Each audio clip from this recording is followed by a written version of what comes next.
So our third patch of Beyond Sandbox is out, and not only did you get some new stuff to actually interact with, but a bunch of actual updates inside the game, including a new map and also a bunch of other things we'll be talking about inside of today's video. So of course, let's talk about the updates, and of course, if you haven't seen already, inside the Beyond Sandbox Discord server, they talk about everything that they had dropped or released, and we see a lot of stuff inside the menu now. Now, people have been making videos about Beyond Sandbox and about how the game is bad or good, and I do want to say that as this game is early access, the more things that come out, the more updates that release, Beyond Sandbox will only get better. That's what I wanted to say and what was the main point of my video last time I made a video about Beyond Sandbox. Today's video is less centered about whether or not Beyond Sandbox is actually worth it though, but more about the actual update. And as you guys can see, for 10.6, this was their third patch for Beyond Sandbox. They packed this update with new weapons, fixes, multiplayer improvements, and the new content. As you guys can see, we have things like brass knuckles, cleavers, breakable bottles, and more props to play with. As you guys can see here, I spawned a bunch of new items that we can actually play with inside of Beyond Sandbox. As you guys can see, this is the cleaver, formerly known as the butcher's knife as well. You guys can see we have our actual bottle here. We also have our frying pan as well that they added to the game. We have brass knuckles that they also added, as we will be trying out. And as you guys can see, if we come over here, we also have this guy now too. So that's a pretty cool prop. Now I wonder, if you decide to shoot it, will anything happen? If you shoot at it, oh, it doesn't explode. Okay, that's interesting. I totally thought it was going to explode. That's interesting. I don't think it does. I hear that this actually breaks. If I throw it, will you break? Okay, I don't think you do, but let's try it on somebody else. If I decide to hit you with it, oh, there we go. Now it broke. And then I assume I can grab you. Yup. Oh, that's cool. Now that I'm stabbing this guy mercilessly, there's actually an update to like stabbing and hitting people. Well, apparently NPCs have better punch reactions, they improve stab behavior where it's more consistent and less janky, also adjusted limb breaking and tear balance, and improving damage visuals. There's no more weird eye or head glitches, and renamed the stab twist. So I can stab and twist, I would hope. I assume I can twist you. Oh, maybe I can. Let's try with a knife instead. I got you, buddy. Come right here. Can I twist you? Oh, I kind of can. I can kind of twist you. Ooh, and it even makes a little gory noise, too. I like that. I like what I'm seeing. We also got to try the brass knuckles, the frying pan. Let me just see. No frying pan business. Okay. If I get the... There we go. Ooh, you're hurting for sure. Okay, broke his nose. Bah! Oh, I twisted his neck. Bah!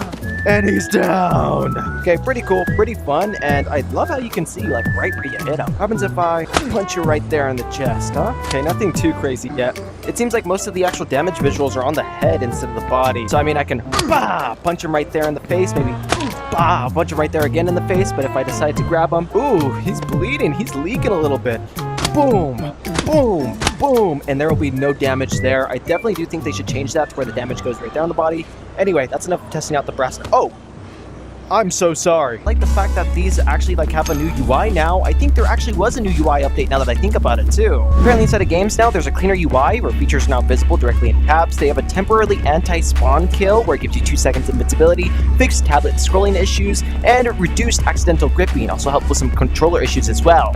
I noticed that with the weapons, grabbing objects are a lot more cleaner now. Just in general, I'm not struggling as hard as I used to. Like I can genuinely grab the knife now and stuff like that. There were a few subtle updates. There was also these UI updates as well. It also changed the scrolling a bit on here, which I honestly do really appreciate. If you guys decide to be like me and decide to actually create a session, and you guys decide to go to it, of course. Now, this is my own session, of course, but there's also updates as well that they have done with this actual stuff. Inside of multiplayer, whenever you have your own session going on, of course, you have like your menu UI allowing you to check out all your players, your descriptions, and stuff like that. But there's Ivan. Why'd you join me, Ivan? Yeah, man, matter of fact, Ivan, I need to try out this new thing right now, so yeah, I am gonna kick you. That, anyway. With this new update, hosts can kick players, as you guys just saw, more stable sessions overall. They also improved session search, closest sessions show first normally. They also fixed party issues when the host starts the game, fixed mod downloads and visibility inside these sessions, so I can see them, and friend server lists. You can see where your friends are playing as well if you guys just really want to. So there's a few UI updates to this actual thing, including the actual little UI for your sessions and stuff like that as well. Apparently, NPCs also had some fixes fixes as well, multiple fixes to dismemberment, physics and animations. They fixed broken NPC messages and spawning issues. So that I'm glad that, NPCs are working and spawning as per usual. But if I decide to actually, kind of do this, I think when it talks about dismemberment and stuff like that, I think it's talking about the bugs like that we would normally see whenever players would mess around with this stuff. Ugh. Ooh, there we go. There we go. Ooh, that's nasty. Oh, a little bit of a bug there, but that's what I wanted to do. I wanted to see how that looked. This was also updated as well, which is nice to see. And of course, as you guys can see, it's all broken. There are some weapon and combat fixes as well. As you guys can see, I have all these weapons here to test. But like, for example, they had fixed missing revolver impact sounds, reduced accidental self-damage, improved stab resistance against hard versus soft body areas, and fixed weapons getting stuck at weird angles.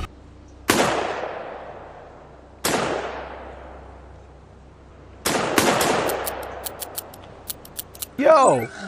Bro, I'm sorry, I gotta kick you, bro. I wonder how bad the stab resistance is there on the skull. Ooh, there's some stab resistance, guys. My controller is about halfway through the blade now. If we went somewhere kind of like easy to stab, like the stomach, for example. Maybe there's less stab resistance. No, there is. Oh, worse. Oh, yeah, that's stab resistance. Okay, I see a little bit. I see a little bit there. It's a little harder for me just depending on the area. Now, zombies are also a thing inside of Beyond Sandbox as well, and they received a few updates on top of all the updates we covered inside today's video. They only had a few small updates like the baseball bat being bugged, fixed weapon buying, fixed zombie scaling in late rounds, and fixed doors and spawn resets. So zombies should be working well, and those are all the fixes for quite literally Beyond Sandbox zombies. I'd go test it out in game, but there's no point for me to, because we actually, for the last part of this update, are checking out the new map called the Versus map. And as you guys can see, kind of following the Roblox Rivals theme, we kind of have like this map where it's the same layout, but it's obviously difference between red and blue, and it's obviously a PvP layout map. This is one of the new things inside the Beyond Sandbox actual game, and as you guys can see inside this entire map, it obviously is for PvP and stuff and such. Pretty cool to see. We even have a little scar here and stuff. You have this little thing where you spawn. You start out at this table where you have all these actual things to choose from, featuring even some new props from this news patch, like the pots and stuff. This guy right here, I think these guys might be new too. What is this? Shower ingredients? What? Hair and body? A bunch of cool stuff too, and it seems like just the basic weapons too. Toilet paper, oh yeah, you know I need this. Even a toilet seat, pretty tough. I like the seat, I can even put it on my body. When it comes to lore, it seems like this is all sponsored by Atlas VR of some sort. As you guys can see, they have their little logo right here and all over these little A's. I don't know what this could stand for, Atlas XR I meant, and it's just a new design for this new Beyond Sandbox map. Not gonna lie, it's nothing too crazy, but it is still a PvP map, and let me know your guys' thoughts down inside the comments below if you guys like this map or not. Unfortunately for Beyond Sandbox though, that's pretty much everything inside this new update or this new patch. And they're working on patch 0.10.7 already, so keep the feedback coming. I expect them to release another update soon for Beyond Sandbox, and of course, I will make a video about it. And let me know what you guys think down inside the comments below. I'll catch you guys all inside the next video, and of course, like and subscribe.